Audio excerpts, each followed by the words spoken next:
गरीब माँ बेटी की जादुई क्रिसमस। ये कहानी गरीब मराठा और उसकी बेटी जेनी की है। जेनी अभी 5 साल की थी, लेकिन उसके पिता उसे कुछ महीने पहले ही छोड़कर जा चुके थे, क्योंकि मराठा के पति को कैंसर की बीमारी थी, जिस वजह से मराठा ने अपने पति का इलाज करवाने में अपना सारा घर-बार बेच दिया था। लेकिन उसके बावजूद भी उसके पति की जान नहीं बच पाई और आज मराठा और जेनी सड़क पर आ गए हैं। और दिसंबर के महीने में कड़कड़ाती ठंड के बीच घर से बेघर हो जाना उन दोनों माँ बेटी के लिए बहुत ही मुश्किल समय था। तभी जब मराठा अपनी बेटी जेनी को लेकर एक पार्क के अंदर बैठी होती है, उसी समय जेनी कहती है, माँ मुझे बहुत ठंड लग रही है, चलो ना हम घर चलते हैं। माँ। जेनी बेटा, हम लोग अपने घर पर नहीं जा सकते हैं, क्योंकि हमारा घर अब बिक चुका है, इसीलिए आज से ये खुला आसमान ही हमारा घर है। मराठा अपनी बेटी को इतना कह ही रही होती है, तभी वहाँ एक पुलिस वाला आता है और उससे कहता है, अरे तुम लोग कौन हो और तुम इस पार्क में क्यों बैठी हो? चलो जाओ यहाँ से। साहब, हम कल सुबह यहाँ से चले जाएंगे, बस आज रात हमें यहाँ रुकने दीजिए। अरे ये कोई होटल या रिजॉर्ट नहीं है जो तुम यहाँ रुक सकती हो।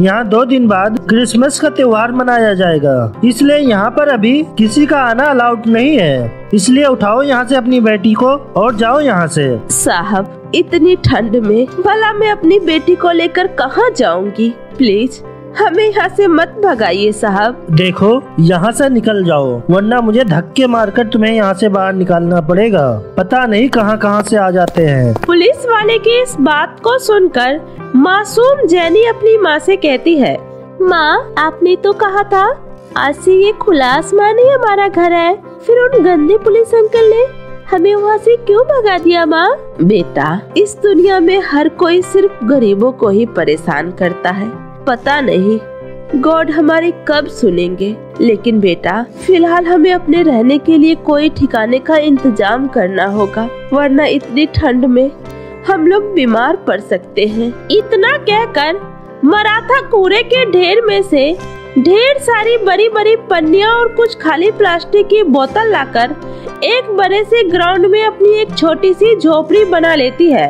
और उस झोपड़ी में वे लोग ठंड से तो बच जाते हैं, लेकिन उनके पास खाने पीने के लिए कुछ नहीं होता है। तभी जेनी कहती है, माँ मुझे बहुत तेज भूख लग रही है, कल सुबह से ही मैंने कुछ नहीं खाया है, कुछ खाने के लिए दे दो ना। अपनी बेटी की ये बात सुनकर मराठा की आंखों में आंसू आ जाता है और वो अपनी बेटी से कहती है, जेनी बेटा, आज की रात तुम गॉड को याद करते हुए सो जाओ, मैं कल तुम्हारे लिए कुछ न कुछ खाने के लिए जरूर ले आऊंगी बेटा। इतना कहकर मराठा अपनी बेटी जेनी को सुला देती है, लेकिन वो अपने मन ही मन सोचती है, ऐसे घर में रहने से कुछ नहीं होगा, मुझे कुछ न कुछ काम तो ढूंढना ही होगा, तभी मैं अपनी बच्ची का पेट भर पाऊंगी। हे मेरे गॉड, मेरी मदद करना। इतना कहकर मराठा सुबह होते ही काम की तलाश में निकल पड़ती है और उसे शाम तक जॉनसन नाम का एक आदमी अपने घर पर साफ सफाई करने के काम पर रख लेता है, क्योंकि जॉनसन एक बहुत ही अच्छा इंसान था। वह दूसरों का दुख दर्द बहुत अच्छे से समझता था, लेकिन वही उसकी पत्नी रोजी एक बहुत ही घमंडी और अहंकारी औरत थी। वो हमेशा अपने पैसों के शानो शौकत में खोई रहती थी और ऐसे में मराठा को उसके घर में काम करने में बहुत ज्यादा तकलीफ होती थी, क्योंकि रोजी किसी न किसी बात को लेकर मराठा को हमेशा कुछ न कुछ सुनाया करती थी। इसी बीच चारों तरफ क्रिसमस की तैयारी शुरू हो जाती है और एक दिन जेनी अपनी माँ से कहती है, माँ आज मुझे भी अपने साथ काम पर ले चलो ना, कितने दिन हो गए मैं घर से बाहर ही नहीं गई, मुझे भी बाहर जाना है। जेनी की बात सुनकर मराठा मन ही मन सोचने लगती है, हे गॉड, अगर मैं जेनी को अपने साथ लेकर गई तो रोजी मैडम बहुत गुस्सा करेगी, अब मैं क्या करूँ? माँ प्लीज मुझे ले चलो ना, मैं फिर आपसे कभी नहीं जिद करूँगी, प्लीज माँ। अच्छा ठीक है, लेकिन तुम पहले मुझसे प्रॉमिस करो तुम वहाँ जाकर सिर्फ एक जगह चुपचाप बैठी रहोगी और किसी भी सामान को हाथ नहीं लगाओगी। ठीक है माँ। इतना बोलकर मराठा जेनी को अपने साथ ले जाती है, लेकिन इतनी ठंड में बिना चप्पल और फटी हुई फ्रॉक पहनकर बेचारी जेनी ठंड से कांपती हुई वहाँ जाती है। उसी समय रोजी का बेटा जेनी की फटी हुई फ्रॉक देखकर उसका मजाक उड़ाते हुए कहता है, अरे माँ देखो ना, इस लड़की की फ्रॉक तो फटी हुई है और इसके पास जूते भी नहीं है। उस लड़के की बात सुनकर जेनी को बहुत बुरा लगता है और वो अपनी नजरें शर्म से नीचे झुका लेती है। तभी जॉनसन अपने बेटे को डांटते हुए कहता है, शट अप मारियो, इस तरह किसी का मजाक उड़ाना अच्छी बात नहीं है। तुम्हें अभी जेनी को सॉरी बोलना होगा। बिल्कुल नहीं पापा, मैं इस गरीब नौकरानी को कभी सॉरी नहीं बोलूँगा। मारियो, तुम्हारी क्लास में तो बाद में लूँगा, लेकिन मराठा तुमने जेनी को चप्पल क्यों नहीं पहनाया? पता है ना कितनी ठंड हो रही है बाहर। जी साहब, वो जेनी की चप्पल टूट गई थी और अभी पैसे नहीं मिले थे, इसीलिए मैं खरीद नहीं पाई। अरे रोजी, मारियो के कई सारे पुराने शूज पड़े हैं ना, वो तुम जेनी को लाके दे दो। जॉनसन की बात सुनकर रोजी को गुस्सा आ जाता है और वो कहती है, जॉनसन, अगर तुम ऐसे ही दुनिया के सभी गरीब लोगों को चीजें बांटते रहोगे ना, तो एक दिन हम ही कहीं ना गरीब बन जाए। और मराठा, तुम यहाँ काम करने आती हो या अपनी बेटी को लेकर सहानुभूति पाने के लिए आती हो? इसलिए चुपचाप अपनी बेटी को किसी कोने में बैठाकर अपने काम पर लग जाओ। तुम्हें अभी क्रिसमस की डेकोरेशन भी करनी है, समझी? बेचारी मासूम जेनी रोजी के डर से घर के एक कोने में चुपचाप बैठी रहती है। वहीं मराठा घर के कामों में लग जाती है। तभी रात के समय जब क्रिसमस ट्री पूरी तरीके से सज जाती है तो वो बहुत ही ज्यादा सुंदर लग रहा होता है। उसी समय जॉनसन हाथ में कुछ पॉलिथीन लिए हुए वहाँ पर आता है और कहता है, ये लो मारियो, तुम्हारा फेवरेट वीडियो गेम। तुम्हें यही चाहिए था ना? थैंक यू सो मच पापा। लेकिन ये दूसरे वाली पॉलिथीन में क्या है? अरे ये जेनी के लिए कुछ शूज और फ्रॉक लेकर आया था। आखिरकार उसकी भी तो क्रिसमस है ना। जॉनसन की ये बात सुनकर रोजी पूरी तरह से जल भुन जाती है और कहती है, जॉनसन, लगता है तुम्हें मेरी सुबह की बात याद नहीं है। अरे तुम क्यों इन गरीबों पर अपना पैसे वेस्ट कर रहे हो? और ये मत भूलो, ये पैसे मेरे पिताजी के दिए हुए बिजनेस से आते हैं, तो तुम इसे इस तरह से किसी पर भी वेस्ट नहीं कर सकते हो। और मराठा, तुम पकड़ो अपनी बेटी को और जाओ यहाँ से। और आज के बाद तुम्हें काम पर आने की कोई जरूरत नहीं है। तुम्हारा जो भी हिसाब होगा मैं क्रिसमस की बात कर दूंगी, समझी? लेकिन रोजी मैडम, मैंने किया क्या है? आप मुझे ऐसे काम पर से क्यों निकाल रही हैं? मुझे तुम्हारी कोई बकवास नहीं सुननी, जाओ यहाँ से। इतना कहकर रोजी मराठा और उसकी बेटी को धक्के मारकर अपने घर से निकाल देती है और बेचारी मराठा क्रिसमस आने से पहले ही अपने काम से हाथ धो बैठती है। और काम न होने की वजह से मराठा के पास बिल्कुल भी पैसे नहीं बचते हैं और उन्हें 2 दिनों तक भूखा ही रहना पड़ता है।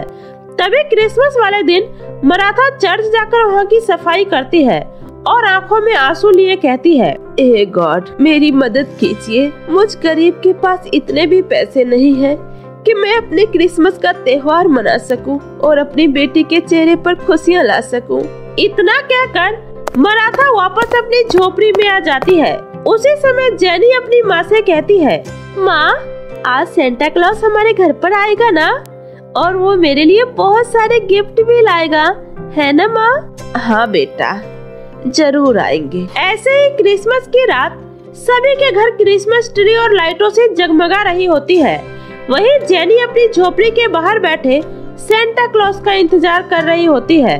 उसी समय मराठा बचे हुए थोड़े से आटे से रोटी बनाकर जेनी को देती है। तभी वहाँ पर एक बूढ़ी भिखारी आती है और कहती है, सुनो बेटी, मुझे भी कुछ खाने के लिए दे दो, बहुत भूख लगी है। आज क्रिसमस वाले दिन भी मैंने कुछ नहीं खाया।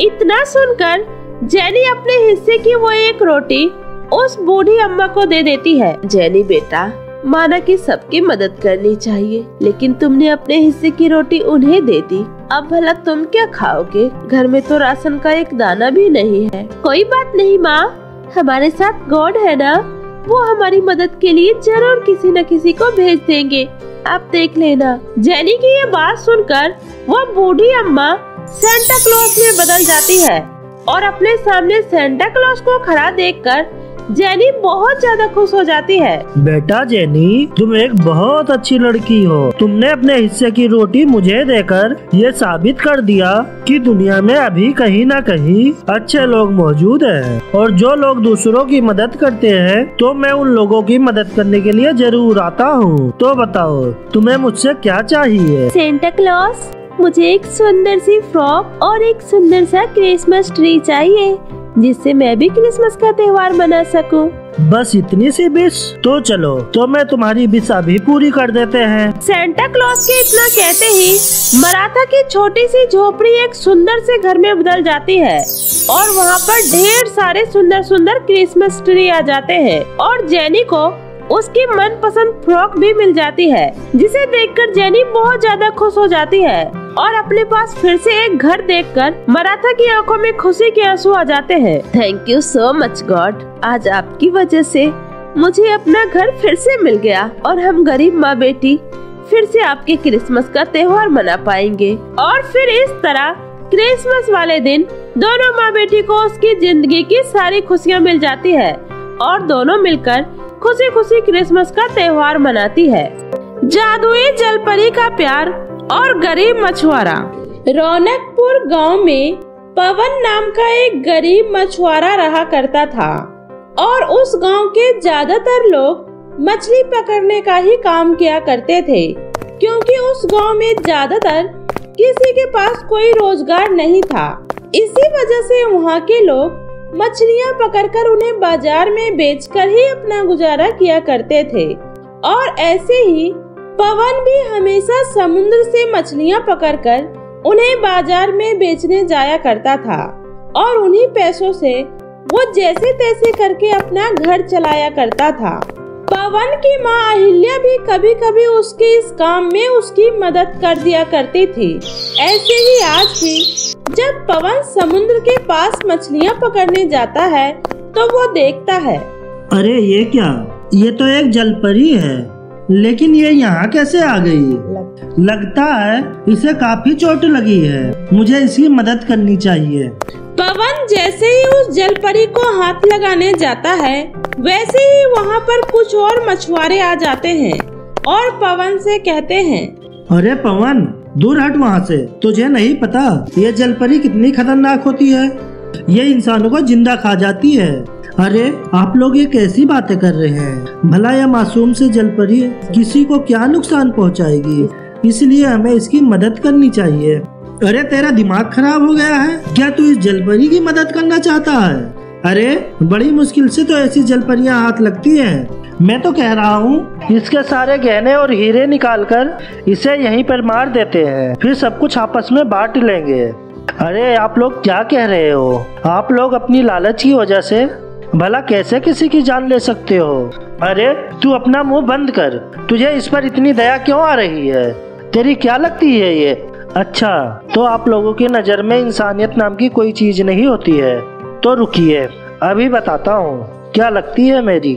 इतना कहकर पवन जलपरी के बह रहे खून से उसकी मांग भर देता है और कहता है, देख लिया क्या लगती है मेरी, इसलिए आज के बाद इसे हाथ लगाने के बारे में सोचना भी मत, समझे?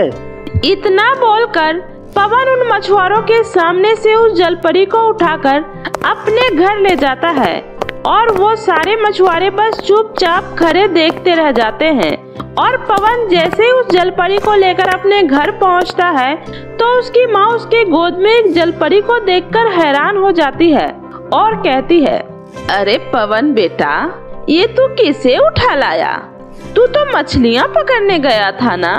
तभी पवन अपनी माँ को सारी बातें बताता है, और उसकी बात सुनकर अहिल्या कहती है, ये क्या किया तूने पवन बेटा?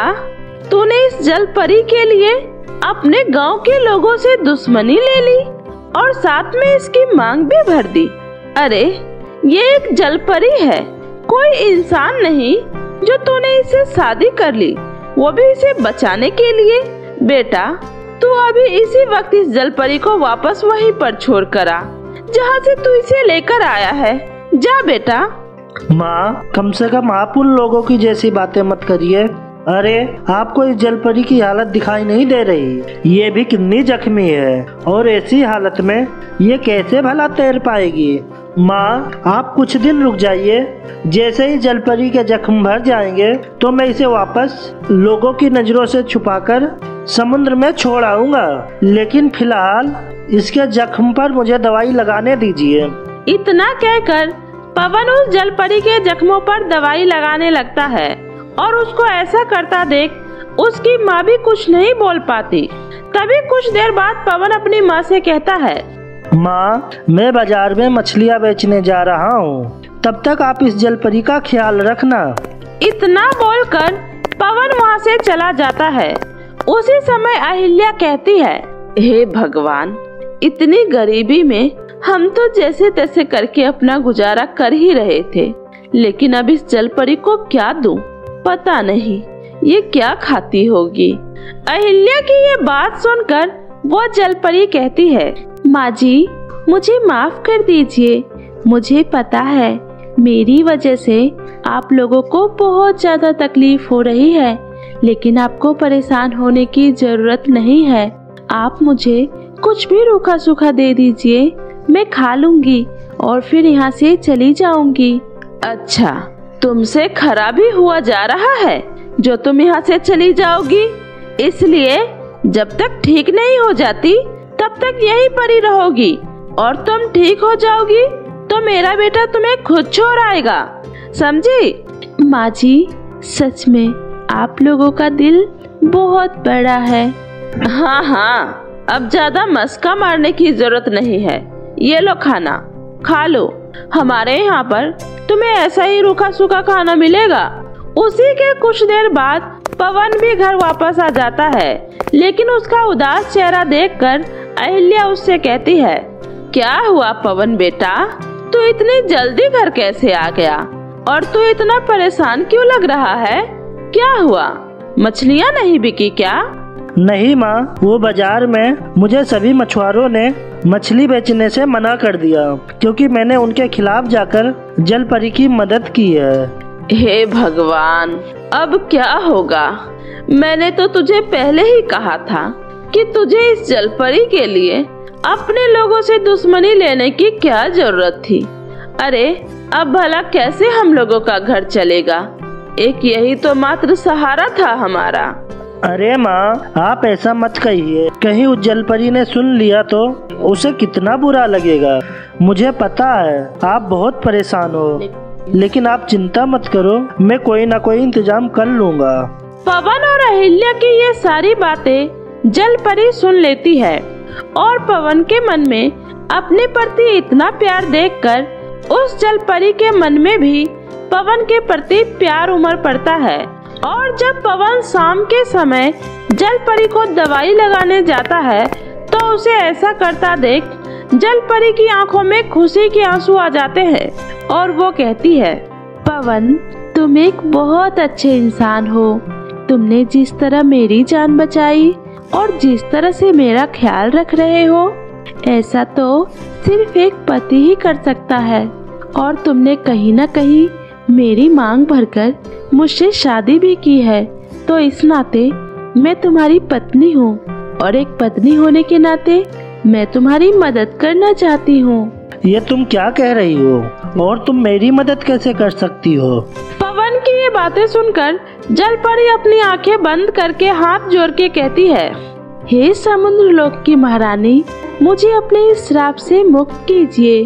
आपने मुझे वचन दिया था कि जब कोई साफ दिल का व्यक्ति अपनी मर्जी से मेरी मांग में सिंदूर भरेगा तो आप मुझे इस जलपरी के श्राप से मुक्त कर देंगी और मुझे वापस से मनुष्य बना देंगी। जलपरी के इतना कहते ही वहाँ पर समुद्र लोक की रानी प्रकट हो जाती है और वो कहती है, कोमल, मैं तुम्हें अपने इस जलपरी के श्राप से मुक्त कर रही हूँ और अब तुम वापस अपने मनुष्य रूप में आ सकती हो। इतना कहकर वो रानी वापस वहाँ से गायब हो जाती है और उनके जाते ही वो जलपरी एक सुंदर सी लड़की में बदल जाती है और उसके शरीर पर लगे सारे जेवरात और हीरे नीचे गिर जाते हैं और उसको इस तरह जलपरी से लड़की में बदलता देख पवन और अहिल्या दोनों ही हैरान हो जाते हैं। तभी अहिल्या कहती है, ये क्या, तुम अचानक से एक लड़की में कैसे बदल गई? कहीं तुम कोई जादुई जलपरी तो नहीं हो? नहीं माँ जी, मेरा नाम कोमल है और मैं यहीं पास वाले गांव में ही अपने माता पिता के साथ रहती थी और मेरे पिताजी भी एक मछुआरे हैं। लेकिन एक दिन उनकी तबीयत खराब होने की वजह से मैं उनकी जगह मछली पकड़ने चली गई थी और उसी दिन मेरे हाथ एक बहुत ही सुंदर सी जलपरी लग गई थी और मैंने अपनी लालच की वजह से उसे वापस जाने नहीं दिया। तभी वहाँ पर समुद्र लोक की रानी प्रकट हो गई और उन्होंने उस जलपरी को मुझसे छुड़ा लिया और मुझे श्राप दे दिया कि जिस तरह मैंने एक निर्दोष जलपरी को पकड़कर उसे परेशान किया है वैसे ही मेरे साथ भी होगा। और उनकी ये बात सुनकर मैंने उनसे अपनी गलती की माफी भी मांगी। मुझे माफ कर दीजिए समुद्र की रानी, मैं आइंदा से ऐसा कभी नहीं करूँगी। कृपया करके अपना श्राप वापस ले लीजिए, प्लीज मुझे माफ कर दीजिए। देखो लड़की, मैं अपना श्राप तो वापस नहीं ले सकती, लेकिन जिस दिन तुम्हें घायल अवस्था में देखकर कोई नेक दिल का व्यक्ति तुम्हारी मदद करेगा और तुम्हारी मांग में सिंदूर भरेगा, तो उस दिन तुम मेरे श्राप से मुक्त हो जाओगी और वापस से अपने मनुष्य रूप में आ जाओगी। पवन, और आज तुम्हारी वजह से मैं उस श्राप से मुक्त हो गई हूँ, इसलिए ये सारे हीरे और जेवरात तुम्हारे लिए हैं। ये तुम्हारे बहुत काम आएंगे। अच्छा, तो अब मैं चलती हूँ। मेरे माता पिता न जाने कब से मेरा इंतजार कर रहे होंगे। कोमल बेटी, अब तुम अकेले नहीं जाओगी, हम भी तुम्हारे साथ चलेंगे, क्योंकि तुम अब हमारे घर की बहू हो और इसीलिए हम भी तुम्हारे साथ तुम्हारे माता पिता से मिलना चाहेंगे। माँ जी, क्या आप सच कह रही हैं? आपने मुझे अपनी बहू मान लिया है? माँ बिल्कुल सही कह रही है कोमल, तुम मेरी पत्नी हो और इस घर की बहू, इसलिए अब से तुम हमारे साथ यहीं रहोगी और हम कल ही तुम्हारे घर तुम्हारे माता पिता से मिलने चलेंगे। पवन की ये बातें सुनकर कोमल की आंखों से खुशी के आंसू छलक पड़ते हैं और अगले दिन वे लोग कोमल के साथ उसके घर जाते हैं और अपनी बेटी को वापस देखकर उसके माता पिता बहुत खुश हो जाते हैं और सारी बातें जानकर वे लोग अपनी बेटी को खुशी खुशी विदा कर देते हैं। और कुछ ही दिनों बाद वे लोग उन हीरो और जेवरात को बेचकर अपना एक बड़ा सा घर बनवाते हैं और उन्हीं पैसों से पवन अपना एक व्यापार शुरू करता है और उसी में वे कई लोगों को रोजगार देता है और गरीब और लाचार लोगों की मदद भी करता है।